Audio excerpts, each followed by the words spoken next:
Hello नमस्कार, welcome to this video. सो कई बार क्या होता है कि बहुत सारे स्टूडेंट्स सिर्फ दूसरे स्टूडेंट्स की होड़ में पीएचडी करना चाह रहे होते हैं बिना पैशन के।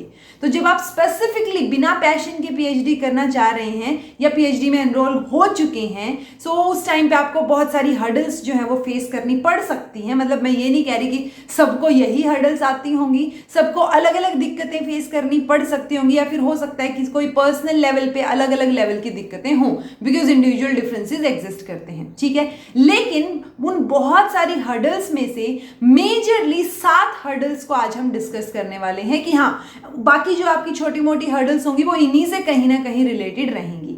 तो सबसे पहली हर्डल ड्यूरिंग पीएचडी जो आपको पता होनी चाहिए वो है लैक ऑफ रिसोर्सेज। क्योंकि कई बार होता है ना कि बाकी सब लोग जो नहीं कर रहे हैं या पेरेंट्स होते हैं उनको तो ये लगता है कि 5 साल तो हो गए, अब तक पीएचडी क्यों नहीं हो रही है। लेकिन आप क्या रिसोर्सेज की कमी फील कर रहे हैं वो सिर्फ आपको पता है, या आपके लेवल पे जो स्टूडेंट्स या और जो कलीग्स काम कर रहे हैं उनको पता है, right. So lack of resource जो है वो एक बहुत बड़ी हर्डल आपके सामने बन के खड़ी हो सकती है। फॉर एग्जाम्पल, जब आप साइंसेज में पीएचडी करते हैं, सो उस दौरान मान लो आप केमिस्ट्री में पीएचडी कर रहे हैं और आपके पास जो है इंस्ट्रूमेंटेशन नहीं है या केमिकल्स नहीं, आप मंगवा रहे हैं तो वो 2-3 महीने लग रहे हैं उनको आने में, राइट। तो वो चीज एक बहुत बड़ा हर्डल होगा। दूसरा, जैसे आप आर्ट्स या ह्यूमैनिटीज की बात करेंगे तो वहां हमें कुछ एक टेस्ट लगाने पड़ते हैं या कई बार टूल खुद डेवलप करना पड़ता है। तो जो ऑलरेडी स्टैंडर्डाइज टूल्स हैं या क्वेश्चनियर्स हैं जो आपको इस्तेमाल करने हैं, उनका ऑब्वियसली यूनिवर्सिटी को जो है कॉपीराइट लेना पड़ता है, उनको वो खरीदने पड़ते हैं, राइट। सो वो नहीं होते बहुत बार यूनिवर्सिटी के बाद जिस पे आपको काम करना है। सो हो सकता है आपको वो खुद खरीदने पड़े टूल, राइट। तो वो सारी चीजें जो है वो एक हर्डल के रूप में आपके सामने आके खड़ी हो सकती हैं। तो सबसे पहली हर्डल जो है वो लैक ऑफ रिसोर्सेज की रहेगी। दूसरी हर्डल रहेगी शॉर्टेज ऑफ टाइम की। अब आप सोच रहे होंगे कि 5 साल तो हैं, शॉर्टेज कहां से हो गई। बट जब आपकी लैक ऑफ रिसोर्सेज होगी, सो उस दौरान जब आप, जैसे मैंने बोला ना, मान लो कभी कोई केमिकल मंगवाया और उसको 2-3 महीने लग रहे हैं, या आपके पास टूल ही नहीं है, टूल डेवलप करने में तो वैसे ही बहुत टाइम लग जाता है, ठीक है। सो उस दौरान आपको फील होगा कि 5 साल भी शायद कम पड़ रहे हैं, ठीक है। तो वो चीज एक हर्डल बन सकती है कि आपको टाइम की शॉर्टेज फील हो। तीसरा एस्पेक्ट जो रहेगा वो है lack of emotional aspect from guide. कई बार क्या होता है, गाइड बहुत रूड नजर आएंगे आपको, या अलग अलग टाइप के लोग होते हैं ना, तो वो अलग अलग टाइप में आपने जो गाइड चूज किया है वो एक अच्छा इंसान होना बहुत जरूरी है, ताकि वो आपको मोरल लेवल पे या फिर इमोशनल लेवल पे समझा सके। प्लस अगर वो आपके आइडिया का ओपोज भी करता है तो वो रूडली ना करे और ऐसे डेमोक्रेटिक माहौल आपका रहे जिसमें आपकी भी बात सुनी जाए, बिकॉज अल्टीमेटली तो आपका ही काम हो रहा है, पीएचडी आप कर रहे हैं।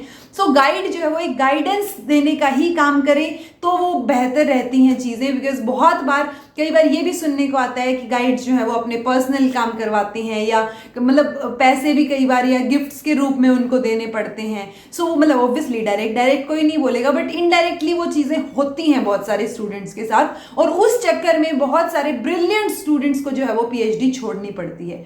और यही एक मेन रीजन हो जाता है कि लोग आपको सजेस्ट करेंगे कि मतलब ठीक है, इंस्टीट्यूट जैसा भी हो, बट जहां से आपने मास्टर्स किया आप वहीं से कर लीजिए, ठीक है। सो ये एक बहुत बड़ा हर्डल हो सकता है जब गाइड की बात आती है, ठीक है जी। फोर्थ हर्डल जो आपको फेस करना पड़ सकता है वो है politics in that department, because हर जगह पे पॉलिटिक्स होती है, और जो जैसे आपके गाइड के रिलेशनशिप बाकी लोगों के साथ होंगे, सो बाय डिफॉल्ट आपके साथ भी उन्हीं की वजह से बिहेव जो है वो आपको देखने को मिलेगा। मान लो आपके गाइड के रिलेशनशिप बाकी लोगों के साथ या बाकी टीचर्स के साथ बहुत अच्छे हैं, तो ऑब्वियसली आपके साथ भी बिहेव अच्छा दिखेगा। लेकिन अगर आपके गाइड की किसी के साथ नहीं बनती या थोड़ी बहुत ऊपर नीचे बातचीत हो रखी है, सो आपकी कोई गलती नहीं है, बट जस्ट बिकॉज आप उनके अंडर पीएचडी कर रहे हैं, इस वजह से भी आपको जो कॉन्सिक्वेंसेज हैं वो झेलने पड़ सकते हैं, राइट। तो हर जगह पे पॉलिटिक्स होती है। सो जो ये डिपार्टमेंटल पॉलिटिक्स होती है वो एक बहुत बड़ा हर्डल आपके लिए बन सकती है अगर ऐसा कभी हो जाए तो,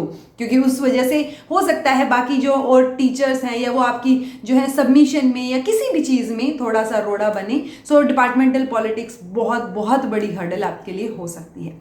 पांचवी हर्डल जो है वो क्या आ सकती है आपकी लाइफ में कि हर एक पीएचडी जो एस्पिरेंट है मोस्टली उनकी जर्नी में एक पॉइंट ऐसा आता है कि आपको ऐसे लगेगा कि यार कहाँ ही फंस गए, क्यों, मतलब क्यों, किस घड़ी में जो है पीएचडी में एडमिशन लिया। क्योंकि ऑब्वियसली लैक ऑफ रिसोर्सेज या और भी जितनी भी हर्डल्स आपकी लाइफ में आ रही होंगी ना, उनकी वजह से आपको वो एक डाउनफॉल वाला जो मोमेंट है वो फील होगा, या तो आपका काम नहीं चल रहा है, या डिपार्टमेंटल पॉलिटिक्स है, या टाइम की शॉर्टेज फील हो रही है, रिसोर्सेज की लैक फील हो रही है। तो उन सब वजह से वो आपको ऐसे फील होगा कि बस क्यों ही एडमिशन ले लिया, ठीक है। सो वो मोमेंट भी एक हडल वाला मोमेंट होता है कि उसमें से आपको खुद को उठाना पड़े और फिर वापस से जो है आपको काम पे लगना पड़े, ठीक है। सो ये एक हडल आ सकती है। तो आपको ये नहीं सोचना है कि आप ही के साथ हो रहा है, सबके साथ होता है यूजुअली, और किसी के साथ भी हो सकता है। सो आप अकेले नहीं हैं, ये बात आपको याद रखनी है। बिकॉज कई बार ये होता है ना कि हम सोचते हैं कि मेरे ही साथ क्यों हो रहा है, नहीं, वो किसी के साथ भी हो सकता है। हाँ, आपके साथ हो रहा है वो अलग बात है। सो आपको ये ध्यान रखना है कि आपको उस मोमेंट में वापस से खड़ा होना है और चीजें करनी है। हर्डल्स जो है वो आती जाती रहेंगी, ठीक है जी। सिक्स्थ जो मोमेंट है या सिक्स्थ हर्डल है जो आपकी लाइफ में आ सकती है ड्यूरिंग पीएचडी, वो है लैक ऑफ कोलैबोरेशन। क्योंकि मान लो आपका गाइड जो है वो ज्यादा कोलैबोरेटिव नहीं है। कोलैबोरेटिव मतलब एक यूनिवर्सिटी जब दूसरी यूनिवर्सिटी या दूसरी फॉरेन यूनिवर्सिटी के साथ कोलैबोरेट करके काम करती है। साइंसेज में ये कोलैबोरेशन ज्यादा देखने को मिलती है as comparison to humanities, but humanities में भी हो सकती है, होती हैं चीजें। तो जितना ज्यादा कोलैबोरेशन आपका होगा या जितने ज्यादा लोगों के साथ मिलकर आप काम कर रहे होंगे, उतना ही बेटर आपका काम निकल के आने के चांसेस हैं। बिकॉज अगर आपको कोई दिक्कत आ भी रही होगी तो कोई और, मतलब एक तो एक इंसान ब्रेनस्टॉर्मिंग कर रहा है, सोच रहा है उन चीजों के बारे में, एक और भी लोग जुड़ते चले जा रहे हैं जिनसे आप वो चीजें डिस्कस कर सकते हैं। सो अगर लैक ऑफ कोलैबोरेशन है, वो भी एक थोड़ी सी हडल आपको नजर आ सकती है। Seventh and last but not the least, relevancy of your work. कई बार ये होता है कि आपने काम तो बहुत सारा किया है, 5 साल आपने बिल्कुल जी जान लगा के मेहनत की, लेकिन जो आपने थीसिस का टाइटल दिया था उससे आपका काम मैच नहीं कर रहा है या कम मैच कर रहा है, आपने किसी और पहलू पे ज्यादा बात कर ली है। सो उस वजह से भी आपके सबमिशन में यानी आपकी थीसिस सबमिट करने में डिलेज जो हैं वो आपको देखने को मिल सकते हैं। सो ये कुछ एक हर्डल्स हैं जिनकी वजह, मतलब हर्डल्स हैं ये ऐसा नहीं है कि आप पीएचडी कर ही नहीं पाएंगे। थोड़ी बहुत डिले हो सकती हैं चीजें, लेकिन होंगी जरूर अगर आप में वो पैशन है और वो करेज है कि आप रुके हुए हैं और आपको है कि बिल्कुल करना ही है, ठीक है।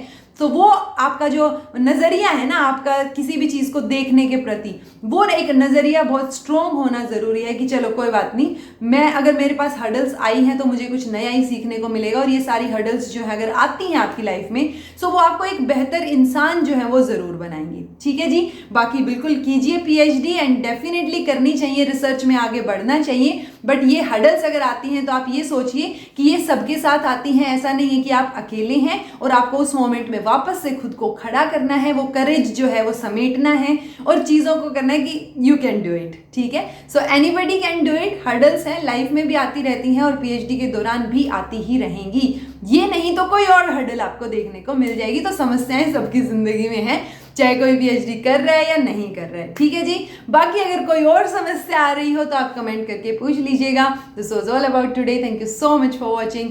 B happy, keep smiling and subscribe to inculcate learning and Raveena and Amit also.